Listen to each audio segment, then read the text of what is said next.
The Silent Bargain. In the twilight between forgotten highways, in a diner that smelled of burnt coffee and old rain, Mr. Wednesday sat across from a worn man with restless eyes. The neon outside sputtered like a dying star, painting the windows with the broken colors of a world that had lost its myths.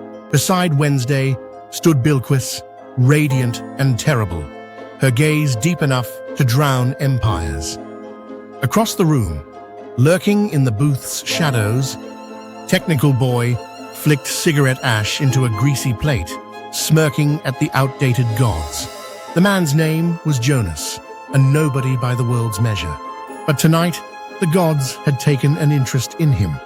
"You want success," Mr. Wednesday said, twirling his glass of cheap whiskey. "You want fortune," Bilquis whispered, her voice velvet and steel. "You want control," hissed Technical Boy, blowing smoke in spirals. Jonas swallowed hard. "Yes," Wednesday chuckled. "There are two ways to get it. One, you beg." He leaned closer. "Two, you assume." Jonas blinked. "Assume?" Bilquis laughed, a sound that bent the light. "The world doesn't bend for those who wait. It bends for those who decide." Technical Boy sneered. "Think of it like uploading your own reality. If you assume you're powerful, reality updates itself. Slowly at first, then all at once." "But what if I'm lying to myself?" Jonas whispered. Wednesday's smile widened into something wild and sharp. "That's the trick, lad. In the realm of gods and men, there's no such thing as a lie. Only faith that hasn't ripened yet." The diner shuddered as if the earth itself had heard. The gods gave Jonas no further instructions. They simply left him there, sitting before a cold cup of coffee, holding an invisible bargain. Assume the life he wanted, or wither back into the forgotten dust. At first, Jonas struggled. He would wake each morning assuming success, only for failure to greet him like an old friend. He would assume wealth, only to count the same crumpled bills. He would assume strength, only to feel his knees tremble before the day's trials. The temptation to abandon the bargain was fierce. The old assumptions, "I'm cursed, I'm weak, I'm unseen," beckoned like warm graves. But then something changed.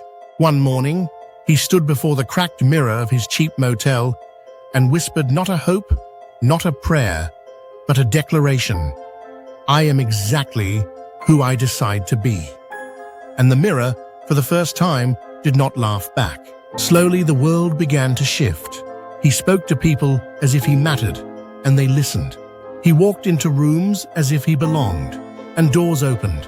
He took risks as if he could not fail, and success, reluctant at first, crept closer.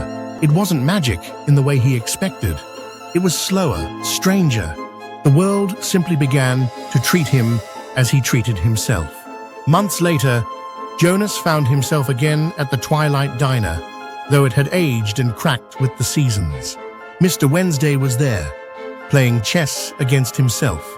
Bilquis sipped wine older than pyramids. Technical Boy scrolled on a screen made of mist. They looked up as Jonas entered, his steps sure, his coat heavy with rain and riches. Wednesday raised his glass. "Ah, a man who wove his own myth." Jonas smiled, not in thanks, but in acknowledgement. He understood now. The gods had never granted him anything. They had merely reminded him he was the god of his own assumptions. Thus it is with all of us.